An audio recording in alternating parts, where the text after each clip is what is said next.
Hi guys, sorry to interrupt your viewing, but please subscribe to the channel and like this video. Thank you. It happened at a party, a slap across my face in front of everyone because I accidentally bumped into my sister-in-law. But what hurt more was my husband siding with her, defending her actions as if they were justified. That moment started a chain of events that ended with him sitting in shock as I handed him divorce papers. The day started out so ordinary.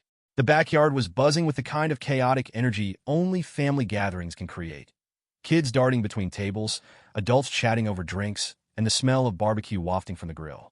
I had spent most of the afternoon helping set up, arranging plates, refilling coolers, and making sure everything was in place for a smooth evening. It was as I was walking back to the buffet table with a tray of utensils that it happened. I accidentally brushed against Karen, my sister-in-law, notorious for her dramatic personality. "Oh, sorry," I said, instinctively stepping back. Karen turned around like a storm brewing on the horizon. Her eyes narrowed, her lips curled in disdain. "Watch where you're going," she snapped, her voice cutting through the laughter and chatter around us. Before I could even process her overreaction, her hand came up and slapped me hard across the face. The sound was louder than I expected, sharp and shocking. The sting of her palm on my cheek spread across my face. But what burned more was the humiliation. Every conversation around us died instantly. All eyes were on me, on Karen, on the red mark blooming across my skin. I opened my mouth to say something, anything, but the words wouldn't come. My brain was still catching up with what had just happened. I turned to my husband, expecting that he would step in. Surely, he'd defend me, stand up for me, say something to address this blatant disrespect. But he didn't. Instead, he crossed his arms and sighed, his expression one of mild annoyance. "You shouldn't have bumped into her," he said, his tone flat. "You know how she gets?" The weight of his words hit me like a second slap. It was almost worse than what Karen had done because his loyalty, his basic decency, was supposed to be with me. Instead, he dismissed the whole thing like I was the one at fault. The awkward silence around us stretched, broken only by Karen's smug smirk as she returned to her drink, clearly unbothered by what she'd just done. Slowly, the murmurs and conversations picked back up, but the atmosphere had shifted. I could feel the pitying glances and whispers as I stood there, frozen, my hand hovering over my stinging cheek. I wanted to leave, to run inside and lock myself in the bathroom until the embarrassment faded. But I stayed rooted to the spot, grappling with the betrayal of my husband's indifference. For the rest of the party, I kept my distance from Karen and my husband. I smiled when I needed to, played nice for the sake of appearances, but inside, I was boiling.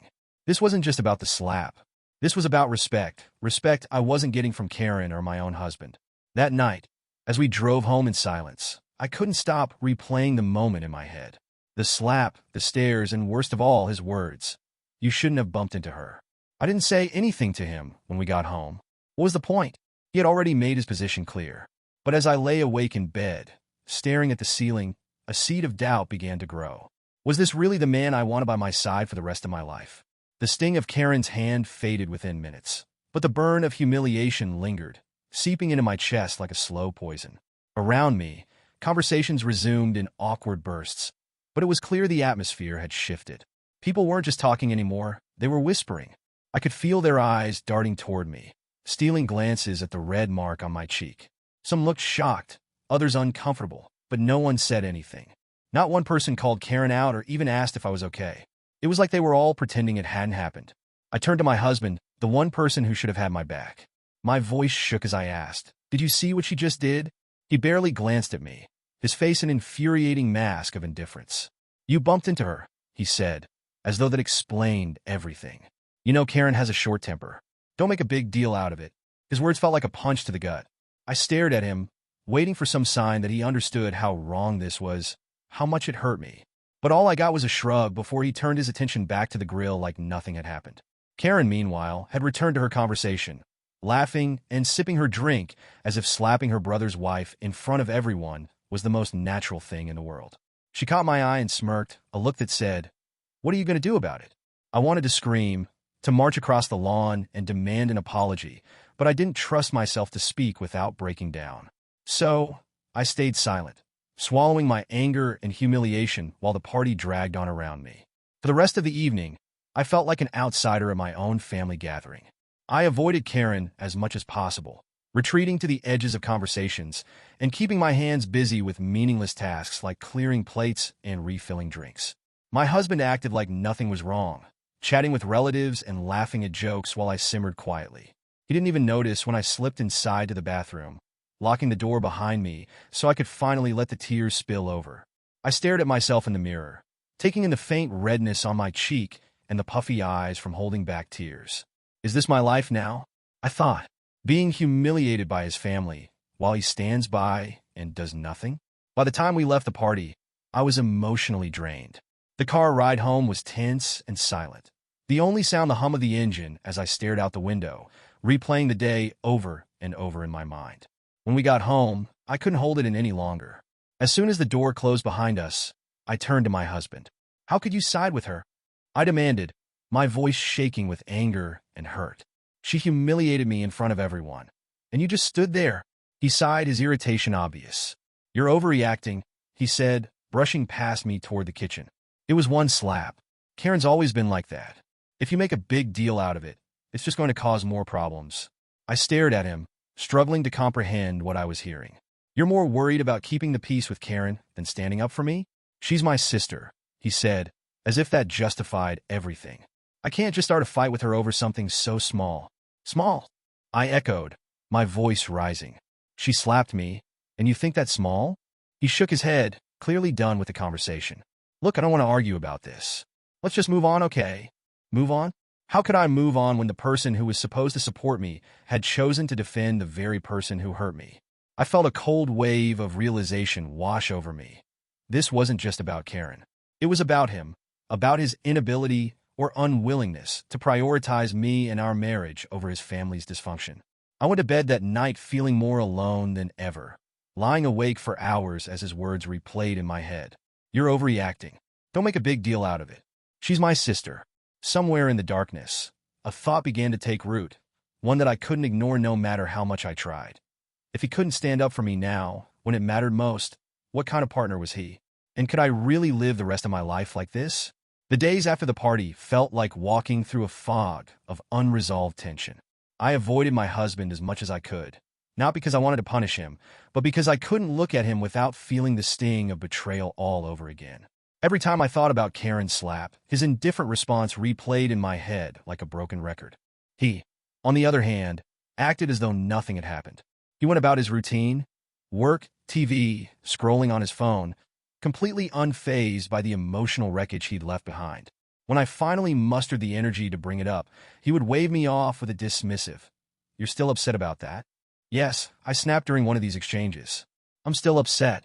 Your sister slapped me in front of everyone, and you didn't say a word to defend me. How do you not see a problem with that?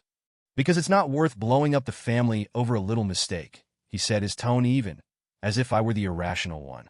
Karen has always been dramatic. You know that. Karen's slap wasn't just a moment of drama. It was the culmination of years of snide remarks and underhanded insults that he had brushed aside time and time again. I thought back to all the times she'd made passive-aggressive comments about my cooking, my career, or even the way I dressed. She doesn't mean it that way, he would always say. Karen's just Karen. At first, I believed him. I thought I could win her over if I just tried hard enough, if I laughed at her jokes, complimented her outfits, or went out of my way to include her in our lives. But no matter what I did, it was never enough. Karen made it clear that she didn't like me, and my husband had made it clear that he wasn't going to do anything about it. This time, though, I couldn't just let it slide. The slap wasn't just disrespectful. It was degrading, and the fact that my husband refused to acknowledge that made it impossible to talk to him. So, I stopped trying. At first, he didn't seem to notice the change. If anything, he seemed relieved that I wasn't bringing up the incident anymore. But as the days turned into weeks, the silence began to weigh on us both. I kept our conversations strictly practical. Did you pick up the groceries? What time is your meeting tomorrow? Anything beyond the basics felt pointless. One evening, as he sat on the couch watching TV, I walked past him without a word. He looked up and called after me. Are you just going to ignore me forever? I stopped in my tracks, but didn't turn around. I'm not ignoring you, I said quietly. I just don't know how to talk to someone who doesn't care about how I feel. He didn't respond, and I went to bed alone, as I had every night since the party. The silent treatment wasn't just about Karen. It was about everything her actions represented. She had always seen me as an outsider, someone she could dismiss or disrespect without consequence. And for years, my husband had let her. But this time it felt different. The slap had crossed a line, and his refusal to defend me made me question everything about our relationship. Did he value me as his partner? Or was I just someone who existed on the periphery of his life, secondary to his family? The questions gnawed at me as the distance between us grew. In the quiet moments, I started to realize that this wasn't just about the party or even about Karen. It was about the bigger picture, the kind of marriage I wanted, and whether this relationship could ever give me that. The silence was suffocating, but in that silence, I began to hear the truth I had been avoiding for years. It was late in the evening when I overheard the conversation that shattered what little hope I had left for my marriage. I had been upstairs folding laundry, trying to keep myself busy while my husband scrolled on his phone downstairs. The hum of my thoughts was interrupted by the faint sound of his voice, followed by the unmistakable tone of Karen on speakerphone. Curiosity got the better of me, and I moved closer to the staircase. I could hear the condescending lilt in Karen's voice as she said, "I suppose I should apologize, but let's be real. She brought it on herself." My stomach dropped. If she hadn't bumped into me, Karen continued, her tone dripping with mock sincerity, none of this would have happened. "Maybe you should teach her to be more careful." I clenched the banister, waiting for my husband to defend me, to say something that would prove he cared about what had happened. Instead, he laughed, a soft, dismissive chuckle that sent a chill down my spine. "You know how she is," he said, "always making a big deal out of nothing." I froze, the pile of laundry forgotten in my hands. It wasn't just his words, it was the tone, casual, dismissive, as if the slap, the public humiliation, and my feelings were nothing more than an inconvenience to him. Karen laughed along with him, her voice filled with the kind of self-satisfaction that made my skin crawl. "Exactly," she said. "I mean, you'd think she'd know how to handle family by now. She's so sensitive." I didn't know how long I stood there, rooted to the spot, listening to their conversation. My heart pounded in my chest, the weight of their words sinking deeper and deeper into my stomach. When I finally found the strength to move, I walked back to our bedroom and shut the door behind me. I sat on the edge of the bed, my hands trembling as I tried to process what I'd just heard. This wasn't just about Karen anymore. It wasn't even about the slap. It was about my husband, the man I had trusted, the man who was supposed to have my back, siding with someone who had openly disrespected me. In that moment, something clicked. I realized that this wasn't a one-time incident or a misunderstanding. This was a pattern. For years, I had been making excuses for him, telling myself that he was just keeping the peace or that Karen's behavior wasn't worth a fight. But the truth was undeniable. I was married to someone who didn't respect me, and who never would. That night, I didn't say a word to him about what I'd overheard. Instead, I lay awake in the dark, thinking about all the times I had let myself be sidelined in this relationship. The snide remarks Karen had made over the years, the way my husband had always downplayed my feelings, the slap at the party, and his utter indifference to my humiliation. It was like a reel of all the little betrayals playing on repeat in my mind, each one confirming what I already knew. This wasn't the life I wanted. The next morning, I woke up with a sense of clarity I hadn't felt in years. Something had to change, and for the first time, I knew that change wasn't going to come from him. It had to come from me. As I went about my day, I started making quiet decisions. I began looking up lawyers during my lunch break, researching my options. I checked our joint finances, taking stock of what I would need to separate my life from his. I didn't confront him. I didn't argue. I didn't cry. Because at that point, I knew there was nothing left to fight for. Hearing that conversation between my husband and Karen was the final push I needed. It was no longer about one slap or one incident. It was about the years of dismissiveness, the constant belittling, and the realization that I deserved better than a life where I was a second-class citizen in my own marriage. I started thinking seriously about my future. Not the one I had envisioned when we got married, but the one where I prioritized my own happiness and self-respect. The thought of leaving was terrifying, but staying felt even worse. That night, as my husband sat on the couch watching TV, I sat at the dining table with my laptop open, scrolling through local attorney listings. My fingers hovered over the keyboard, my heart pounding as I typed "divorce lawyer near me" into the search bar. It felt surreal, like I was stepping into someone else's life. The next day, I called one of the attorneys and scheduled a consultation. Sitting in their office, I felt an odd mix of shame and relief as I explained my situation. "I've supported him, I've tried to keep the peace, but it feels like I'm the only one who cares about this marriage," I told the lawyer. "I can't live like this anymore." The lawyer nodded, their face calm and reassuring. "You're not alone," they said. "And you don't have to stay in a situation where you're not respected." We went over the basics, dividing assets, the process of filing, and what steps I'd need to take to protect myself financially. It was overwhelming, but it also gave me a sense of control that I hadn't felt in years. From there, I began quietly preparing to leave. I gathered financial documents, bank statements, loan agreements, tax returns, anything I could think of that might be relevant during the divorce. I opened a separate bank account in my name only and started transferring small amounts of money into it, careful not to raise any suspicion. I also started looking for a place to stay. I wanted somewhere quiet and small, a space that felt like mine. I didn't want to rely on friends or family. I needed to prove to myself that I could stand on my own. Each step felt like reclaiming a piece of myself that I had lost over the years.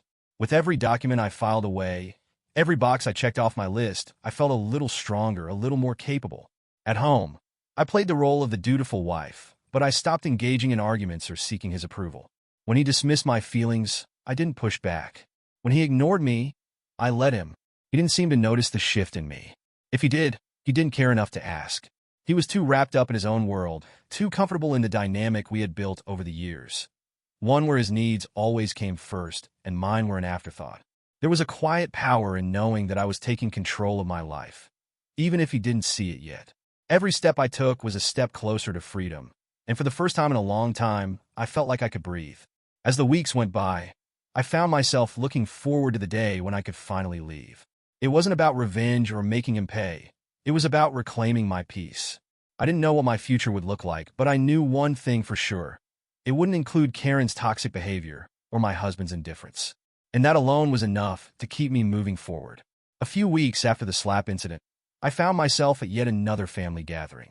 Despite everything that had happened, I forced myself to go, partly out of obligation and partly to avoid raising suspicion. I had been carefully laying the groundwork for my exit, and I didn't want to tip my hand too soon. The atmosphere was the same as always, loud, chaotic, and dominated by Karen's overbearing presence. I had volunteered to bring a dish, hoping to distract myself by focusing on something productive. I spent hours preparing a casserole, carefully seasoning and perfecting it, hoping it would at least add some positivity to an otherwise tense day. When dinner was served, Karen wasted no time making her usual comments. She picked at the casserole with exaggerated skepticism before taking a bite. She said, tilting her head as though she were a judge on a cooking show. "It's fine, but maybe next time, let someone with real skills handle it." Her laugh was sharp and cold, and I felt a familiar knot of humiliation tighten in my stomach. But what made it worse, what always made it worse, was my husband's reaction. Instead of defending me, instead of telling Karen to back off, or even offering a simple word of support, he chuckled. "She's not wrong," he said with a shrug, not even bothering to meet my eyes. I stared at him, my heart sinking. It wasn't just a comment. It was the pattern.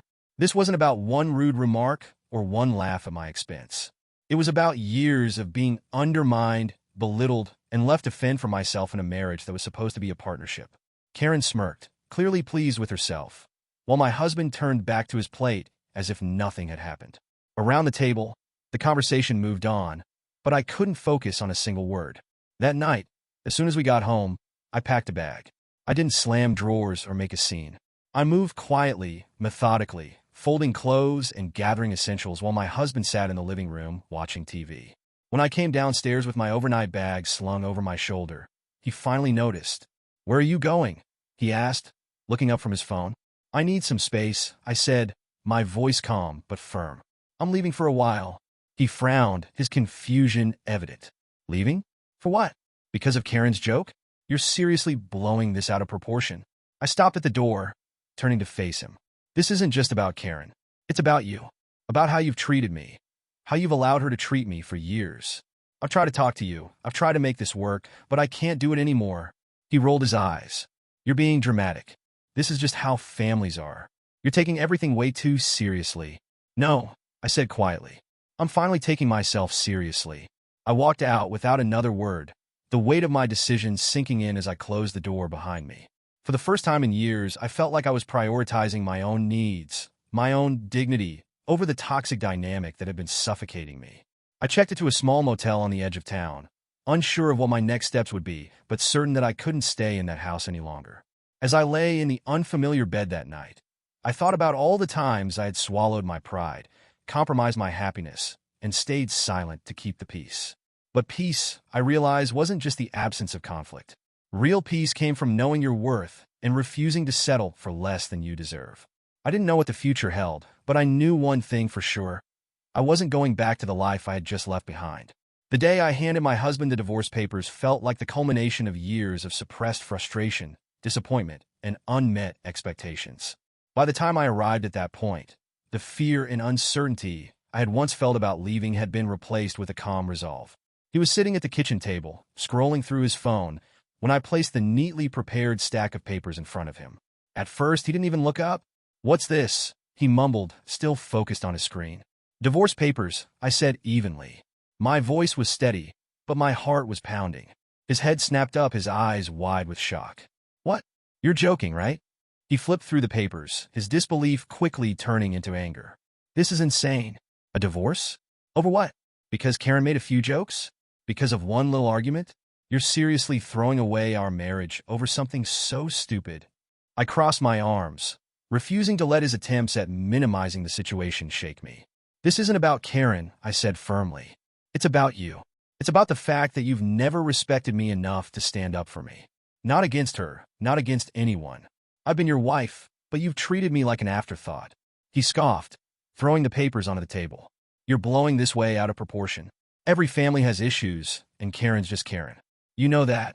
And you've used that excuse every single time she's insulted me, belittled me, or disrespected me." I shot back.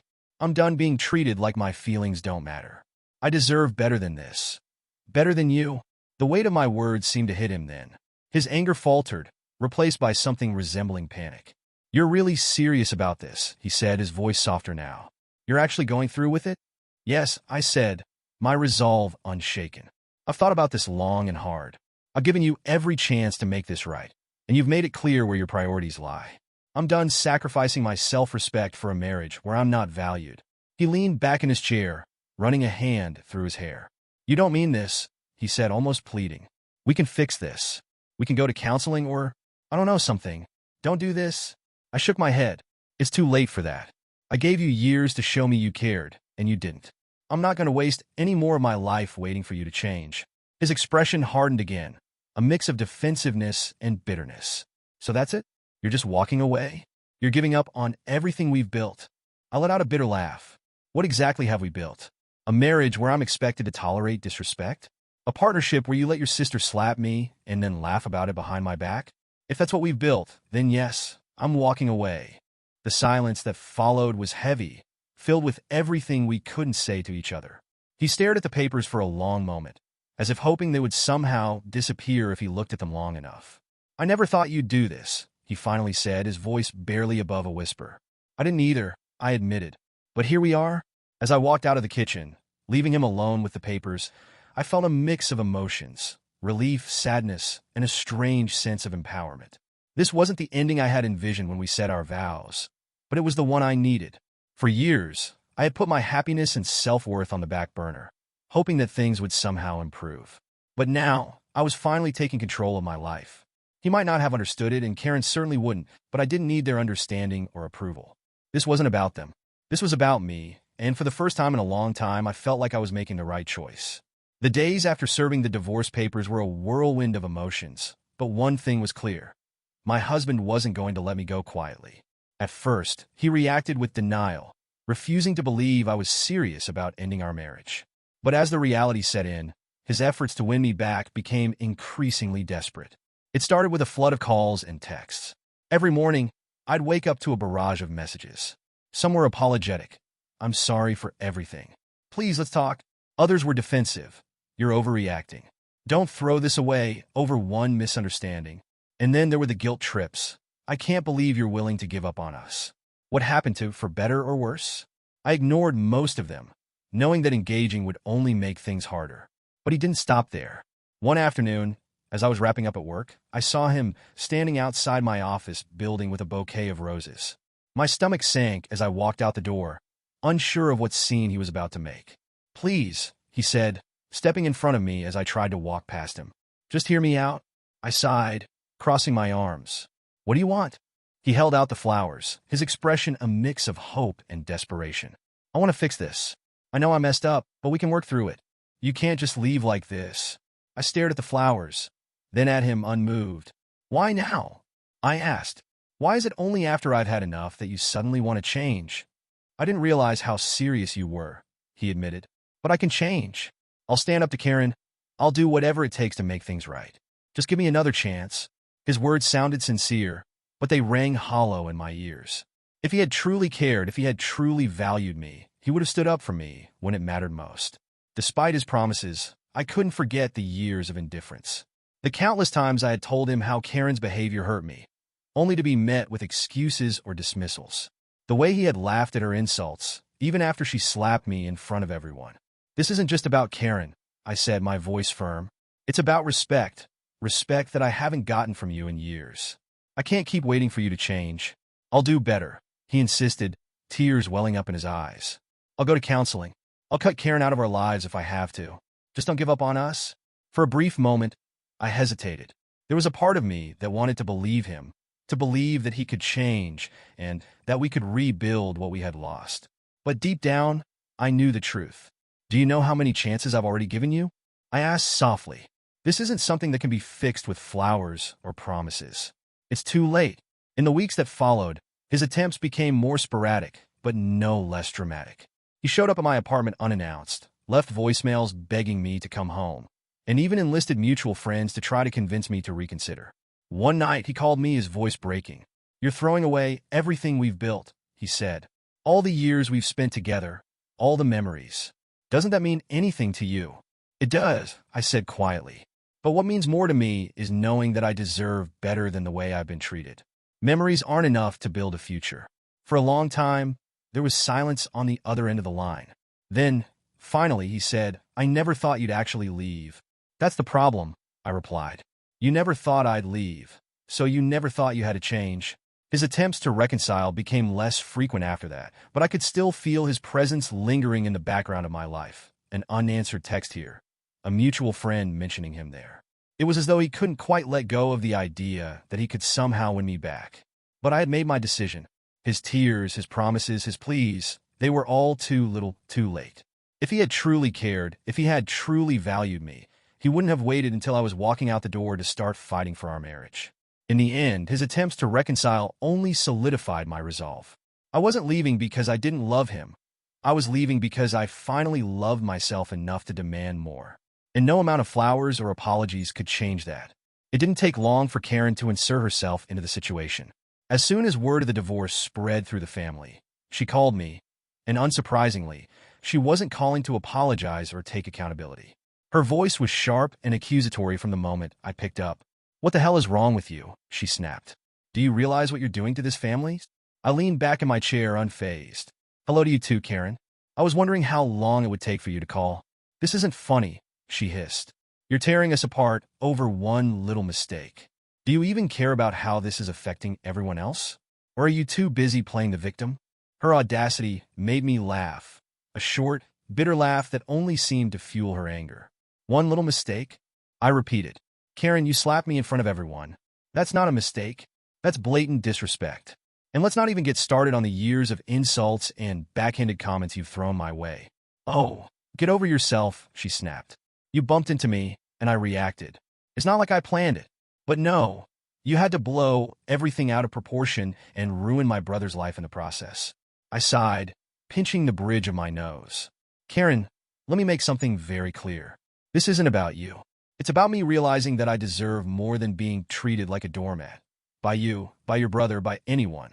If you think this divorce is about one slap, then you're more delusional than I thought. For a moment, she was silent, probably trying to come up with a response that would somehow shift the blame back onto me. When she finally spoke, her voice was cold and dripping with condescension. You're just selfish. That's what this is about. You're willing to destroy everything just because you didn't get your way. My brother deserves better than you. And yet, here we are, I replied, my tone calm but firm. I didn't destroy anything, Karen. Your brother did that all on his own by refusing to stand up for me, by choosing you over me every single time. So if you want someone to blame, maybe you should start with him. Her anger escalated into a full-blown rant. You're pathetic. You think leaving him is going to make you happy? Good luck finding someone else who'll put up with your drama. You'll end up alone, and you'll deserve it. Thanks for the pep talk, Karen, I said dryly. Now, if you'll excuse me, I have better things to do than listen to you project your insecurities onto me. Enjoy your new role as your brother's #1 supporter. I hung up before she could respond, cutting off whatever venomous retort she had ready. The call left me both irritated and oddly satisfied. Karen's reaction was exactly what I had expected, self-centered, defensive, and completely devoid of accountability. But what struck me the most was how little her words affected me. A year ago, her insults would have left me second-guessing myself, wondering if I really was the problem. But now, I could see her for what she was, a bitter, insecure woman who thrived on tearing others down to feel better about herself. As I poured myself a cup of tea and sat down to relax, I realized something important. Karen's opinion didn't matter. It never had. For years, I had let her toxic behavior chip away at my self-worth, but those days were over. The divorce wasn't just about leaving my husband. It was about leaving behind a dynamic that no longer served me. And no matter how loudly Karen yelled or how many insults she hurled my way, nothing was going to change that. For the first time in a long time, I felt free. Leaving my husband felt like stepping off the edge of a cliff, terrifying, uncertain, but strangely exhilarating. For years, I had been tethered to a marriage where my needs were ignored and my feelings dismissed. Walking away wasn't just about ending the relationship. It was about reclaiming my life. The first few weeks were a blur of logistical chaos. Signing a lease for my new apartment, moving my belongings, and adjusting to the silence of living alone. It wasn't easy. There were moments when the weight of my decision hit me, and I wondered if I had made a mistake. But those doubts were fleeting, quickly replaced by the quiet satisfaction of knowing I had done the right thing. My apartment was small but perfect.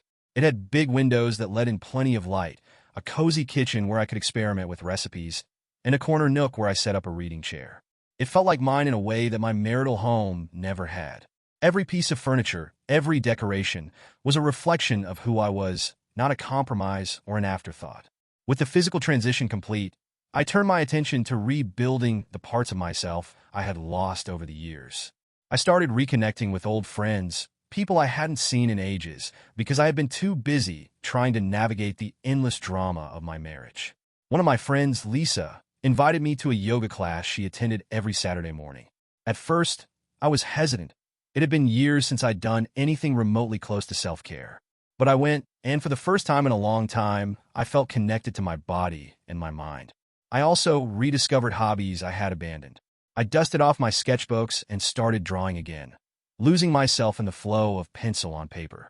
I signed up for a cooking class, not because I needed to impress anyone, but because I genuinely wanted to learn. Each little step felt like reclaiming a piece of myself that had been buried under years of compromise and neglect. As for my ex-husband, I heard through the grapevine that he was still reeling from the divorce. Mutual friends told me he was in shock, unable to understand how things had fallen apart. She just left, he reportedly said more than once. Out of nowhere. It wasn't out of nowhere, though. It had been building for years. In every moment he dismissed my feelings. Every time he excused Karen's behavior, and every instance where he chose complacency over action. His indifference was the foundation of our marriage's collapse. And while it might have taken him by surprise, it had been crystal clear to me. He reached out a few times, mostly through texts. At first, they were apologetic. "I'm sorry. I didn't realize how much I hurt you." Then they turned nostalgic. "Do you remember the trip we took to the mountains? We were so happy back then." But eventually, they became bitter. "You threw away everything we had over something stupid." I didn't respond. His feelings were no longer my responsibility. The slap at that party had been the catalyst, but in hindsight, it was just the final push I needed. It forced me to confront the reality of my marriage and acknowledge that I deserved more than what I had been settling for. Now, I was free to make my own decisions, to set boundaries, and to prioritize my happiness. For the first time in years, I felt like I was living for myself instead of bending to meet someone else's expectations. One evening, as I sat on my balcony watching the sunset, I realized something profound. I wasn't angry anymore. Not at Karen, not at my ex-husband, not even at myself for staying as long as I had. I felt peace. The journey wasn't easy, and it certainly wasn't the one I had envisioned when I said my vows. But it was mine, and for that I was grateful. I may have left behind a marriage, but I found something far more important myself. And I'll never look back.